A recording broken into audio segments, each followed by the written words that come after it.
తులారాశి. తులారాశికి ఆదాయం 5, వ్యయం 14. పూజించే వాళ్ళు 6, అవమానించే వాళ్ళు 3. ఈ రాశి వారికి శని, కేతువు శుభ సంచారం వల్ల ఎక్కువ భాగం శుభ ఫలితాలు పొందే అవకాశం ఉంది. ఆర్థిక అభివృద్ధి, వృత్తి యందు అనుకూలత, సంకల్పించిన పనులు నెరవేరుట, కుటుంబ సౌఖ్యం, ధనధాన్యం సమృద్ధిగా కలుగుతుంది. ఆనందమయమైన జీవితాన్ని అనుభవిస్తారు. పుణ్యక్షేత్రాలు దర్శిస్తారు. తలచిన పనులు నెరవేరుట, నూతన పరిచయాలు, ఆధ్యాత్మిక కార్యక్రమాలందు ఆసక్తి, శుభవార్త శ్రవణము, స్వయం శక్తితో సామర్థ్యాలతో రాణించగలరు. రాజకీయ నాయకులకు విజయం కలుగుతుంది.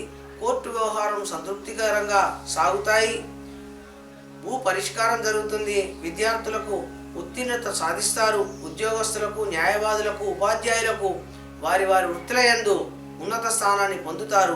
వ్యవసాయదారులకు అధికంగా పంటలు పండి సుఖ సంతోషాలు పొందుతారు.